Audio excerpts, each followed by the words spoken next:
먼지가 이는 들판, 양들이 무리지어 풀 뜯는 그 너머 소년 하나가 하프를 들고 앉아 노래합니다. 아무도 듣지 않는 찬양. 그러나 그는 압니다. 하나님은 지금 이 노래를 듣고 계신다는 걸. 이 소년의 이름은 다윗, 그리고 이 보잘것없는 소년이 역사의 흐름을 바꿀 왕이 될 줄 누가 상상이나 했을까요? 이스라엘 베들레헴 이세의 8아들 중에 막내입니다. 다윗은 집안일에서조차 큰 존재감이 없었습니다. 형들이 전쟁 이야기로 들썩일 때 그는 들판으로 쫓겨나 양떼와 함께 시간을 보냈습니다. 하지만 그 들판에서 그는 하나님과 마주합니다. 새벽 이슬에 젖은 바위 위에서 그는 하프를 타며 찬양합니다. 여호와는 나의 목자시니 내게 부족함이 없으리로다.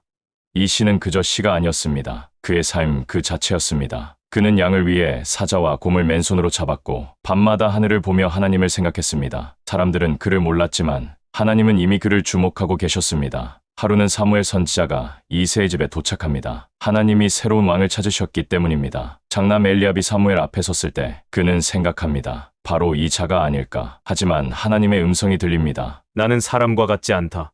나는 중심을 본다.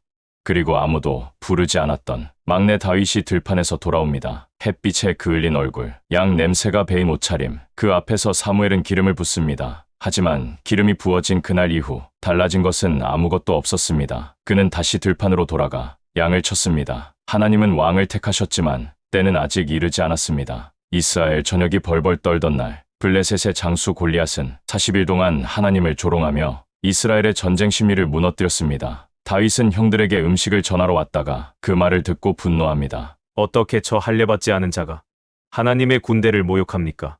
왕 사울 앞에서 소년은 떨지 않았습니다. 제가 싸우겠습니다. 저는 들판에서 양을 지킬 때 사자도 곰도 이겼습니다. 하나님이 도우셨습니다. 이번에도 도와주실 겁니다.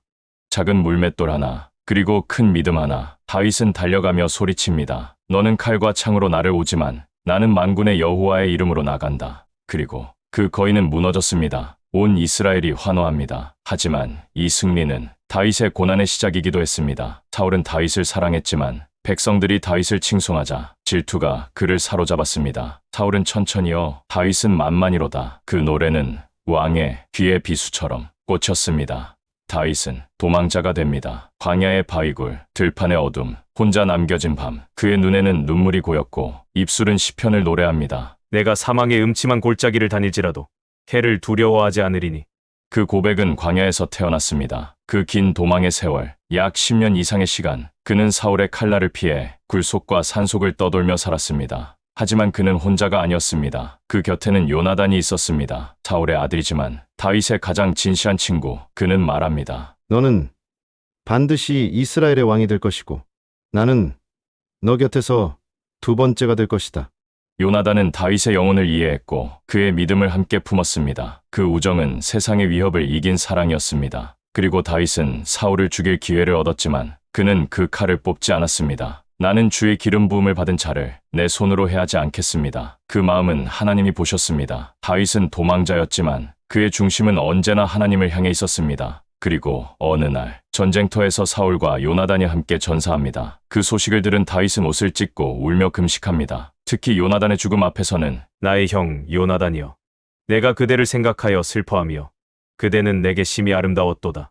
라고 탄식합니다. 그는 사울이 자신의 적이었음에도 불구하고 하나님의 기름 부음받은 자였기에 그의 죽음을 기뻐하지 않았고 슬퍼하며 진심으로 애도합니다. 세월이 흘러 다윗은 왕이 됩니다. 그와 함께 한 충성스러운 장군 요압은 여러 전쟁에서 큰 공을 세웠지만 때로는 다윗의 명령을 넘어서며 그를 곤란하게 하기도 했습니다. 그러나 다윗은 그의 능력을 알았기에 끝까지 곁에 두었습니다. 그러나 권력은 때때로 무서운 유혹이 됩니다. 다윗은 어느 날 저녁 무렵 옥상에서 밧세바를 봅니다. 그녀는 아름다웠고 다윗의 눈은 그녀에게서 떨어지지 않았습니다. 다윗은 그녀를 왕궁으로 부르고 하룻밤을 함께합니다. 하지만 그녀는 임신을 하게 됩니다. 다윗은 그 사실을 숨기려 그녀의 남편 우리아를 전쟁터에서 불러들입니다. 그에게 집으로 돌아가라고 명령합니다. 하지만 우리아는 동료들이 전쟁터에 있는데 자신이 아내와 함께 안락하게 시간을 보내는 건 옳지 않다며 궁 밖에서 잡니다. 다윗은 두 번째 날에도 술을 마시게 하고 집으로 가라고 하지만 우리아는 끝내 가지 않습니다. 결국 다윗은 편지를 씁니다. 우리아를 전쟁터 가장 치열한 곳에 세우고 그를 고립시키라는 명령. 그 편지를 들고 간 사람은 아이러니하게도 바로 우리아 자신이었습니다. 우리아는 전사합니다. 다윗은 밧세바를 아내로 맞이하지만 하나님은 그 일을 악하게 보셨습니다. 나단 선지자가 와서 말합니다. 나단 선지자가 다윗에게 한 이야기를 들려줍니다. 한 부자와 가난한 자가 있었는데 부자는 수많은 양과 소를 가졌지만 가난한 자는 단 하나뿐인 암양 한 마리밖에 없었습니다. 그는 그 양을 딸처럼 사랑했습니다. 그런데 부자가 손님을 맞이하면서 자기 양 대신 가난한 자의 양을 빼앗아 잡아 대접했습니다. 이 이야기를 들은 다윗은 분노합니다. 그런 자는 죽어 마땅하다.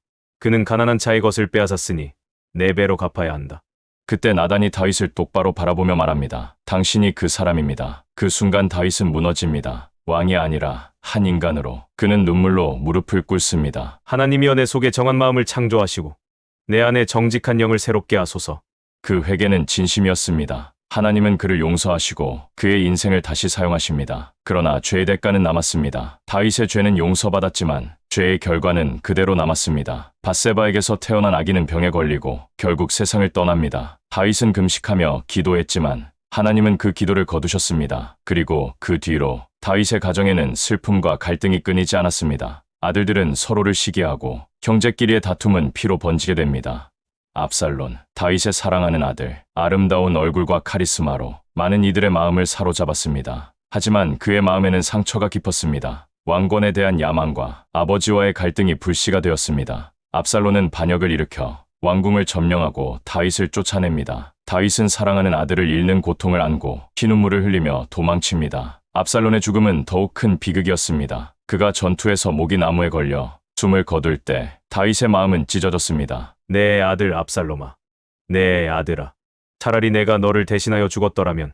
다윗의 이 절절한 탄식은 그의 영혼 깊은 곳에서 우러나온 비통한 절규였습니다. 아버지로서 잃은 아들의 죽음은 단순한 슬픔이 아니었습니다. 왕으로서 짊어져야 할 고통이자 하나님 앞에서 감당해야 할 무거운 짐이었습니다. 압살롬의 죽음은 그의 반역과 불화 끝에 찾아온 참담한 결말이었고 그 비극은 다윗의 마음을 갈갈이 찢었습니다. 그는 전쟁터 한가운데서 울부짖으며 이 시대 최고의 아픔과 배신을 온몸으로 겪었습니다. 이후 다윗은 왕권을 회복했지만 그의 여정은 더 이상 평탄하지 않았습니다. 왕국의 내부는 여전히 불안했고 가족과 신하들 사이에는 불신과 갈등이 가득했습니다. 요압 장군은 다윗의 충직한 군인이었지만 때로는 다윗의 뜻을 넘어선 잔인한 결정을 내렸고 그로 인해 다윗은 곤란한 선택 앞에 서게 됩니다. 한편 다윗은 여러 아들들의 반란과 음모에 시달렸습니다. 아도니아는 자신을 왕으로 세우려 했고 다윗은 이를 막기 위해 긴급히 솔로몬을 후계자로 세웁니다. 솔로몬은 지혜와 공정함으로 다윗의 뒤를 이어 왕좌에 오르며 이스라엘의 번영을 다시 일으킵니다. 다윗은 노년의 몸으로 하나님께 찬양을 올리며 평화를 꿈꾸었으나 그의 삶은 끝없는 시험과 도전의 연속이었습니다. 마지막 순간 다윗은 하나님께 자신의 인생을 맡기며 자신의 죄와 실패를 진심으로 회개했습니다. 그의 삶은 완벽하지 않았지만 그가 남긴 믿음과 찬양은 수천 년을 넘어 오늘까지 울려 퍼지고 있습니다. 이 고통 속에서도 다윗은 하나님께 의지하며 그 마음에 합한 자라 불렸습니다. 그는 완벽하지 않았지만 그 중심을 하나님이 보셨습니다. 당신은 지금 어떤 여정 가운데 있나요? 잊혀진 들판에서, 고난의 광야에서, 실수의 한복판에서, 혹은 고독한 굴 속에 있나요? 다윗처럼 당신의 중심을 하나님은 보고 계십니다. 그리고 말씀하십니다. 내 마음에 합한 자다. 하나님은 어떤 분이신가요? 우리는 연약하고 실수투성이지만